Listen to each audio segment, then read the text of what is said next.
I got him arrested at his wedding. Story time. So Steve was my fiance. We met at work, which, yes, I now realise is mistake number one. He was charming in that corporate golden retriever kind of way, always opening doors for me, always bringing me coffee, always accidentally brushing by me when he passed over a report. It was really cute until it wasn't. Cut to 2 years in, we are now living together, planning a wedding. I find it absolutely crazy that people plan a wedding, move in, and do all of that within 2 years. That's insane. You must be on the go all the time. We're planning a wedding and working at the same firm. In different departments, but close enough. And I am on a fast track to getting a promotion. I was working so hard, absolutely killing it and getting amazing results. Then I started hearing whispers amongst the office, random rumours floating around that someone was saying I was leaking internal documents. Call the plumber! We've got a leak. Breaching client confidentiality and all of that jazz. Then one morning I walk into work and I am immediately escorted out. Holy shit, that must be terrifying. No warning. I was just fired point blank on the spot. My whole department was looking at me like I'm some sort of criminal. And Steve bawled his eyes out and held me like I was some sort of weird victim. Except 2 weeks later, I get an email with proof.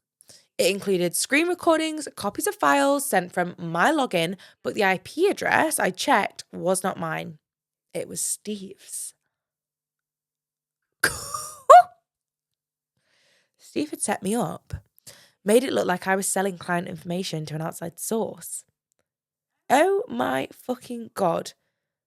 This is why you don't plan weddings with people 2 years in, my dude. They'll get you fired. They'll sell client info and blame it on you. Why? Because he needed someone to take the fall before the company found out. Because, oh my God, no. So he was selling client information, and when they got a sniff of it, someone was doing it, he decided to frame you. God, your husband does not like you. I'm so sorry to say that. This man hates you. Deep rooted hate. And I was the first person that he thought of, apparently. I stared at the email and felt something absolutely shatter inside me, but not in a sad way, in a female rage kind of way. I fucking love that. You know, Thunderstruck by AC/DC. If anyone, just take a little second now. Just nip off here, put Thunderstruck on by AC/DC. If you want to know what goes on inside my head when I'm plotting some sort of revenge or argument, it is that. Or Ain't No Love in Oklahoma by Luke Combs. The intro to that. They have the same vibe. Holy shit. I start planning. I did not confront Steve at all. I said to myself, let's move forward. Let's focus on the wedding. And he did too, happily, like a dumb fucking golden retriever. I rehired my original wedding planner and spared absolutely no expenses. I love that you're unemployed, but you're like, fuck you. I'm going to take you down at the wedding that I'm paying for. And you, bitch. We set the date for a massive outdoor estate wedding with a huge guest list. Everything was going to be white and gold. I hired swans. I didn't even know you could hire swans. Steve really thought he had won in this situation. I had sent all the proof, every single file, every screenshot to the company's legal team. Were they invited to the wedding? Imagine the order of service. Do you have an order of service at a wedding? Imagine the order of service is all of the tea and the drama and the receipts. I'd love that. I even threw in a timeline and cross-referenced it with the swipe card data. What the fuck is swipe card data? Let's have a little look. Swipe card data. Credit card swipes. It'll go on 3 receipts. Okay, I'm just assuming it's like a payment receipt because it's not really telling me anything too serious there.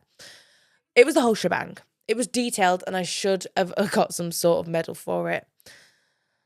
But here's the thing. I asked them to do one thing with all of this information. Just wait. Let them have this date and trust me. But I asked them wait.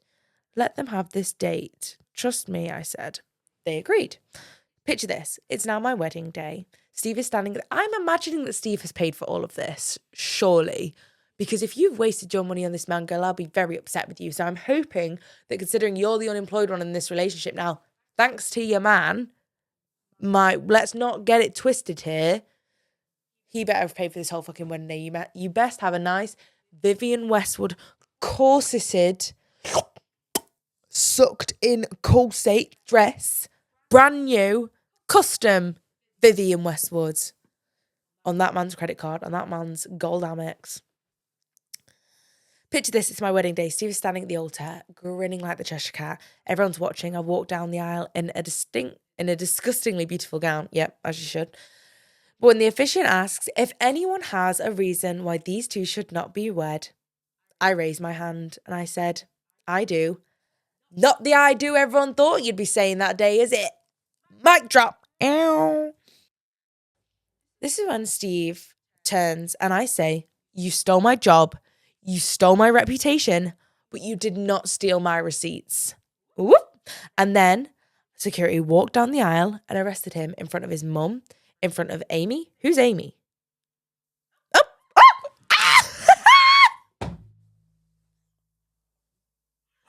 Amy has entered the chat, kicking my legs. In front of Amy, who, through all of my research, I realised was one of my bridesmaids he'd been secretly sleeping with this whole time. And in front of the entire guest list, this man was cuffed in a full tuxedo, James Bond style. Turns out white-collar crime looks real good when it's happening in front of you. And me, I walked back down the aisle alone, no groom, no regrets, and a standing ovation. So, was I too petty?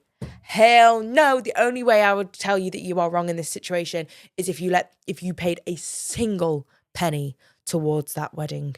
Because I'm all for making a scene. However, from what you've said there, we're talking a 6-figure wedding there, honey, and I'm not having you wasting your money on no man who is going to throw you under the bus to save his flat, sagging, stinky, hairy, pebble shit-filled arse.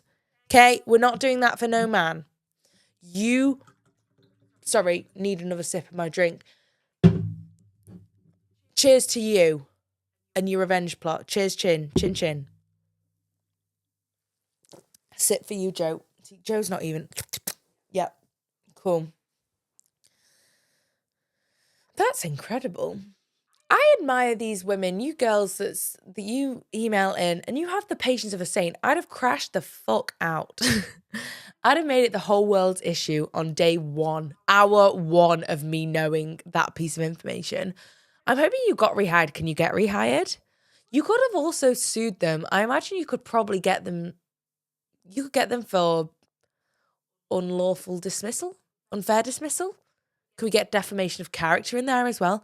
I know a woman that sued for unfair dismissal and she just bought a new Range Rover. So I'm thinking there's some good money that you can get out of a situation like that. Put your business hat on. You're clearly a very educated woman. You got this. Let's rinse this motherfucker for all he's worth, my girl. Please fill my cup. Am I really asking for much? It's been a long week, I'm looking for fun. Please fill my cup. Find me under the sun.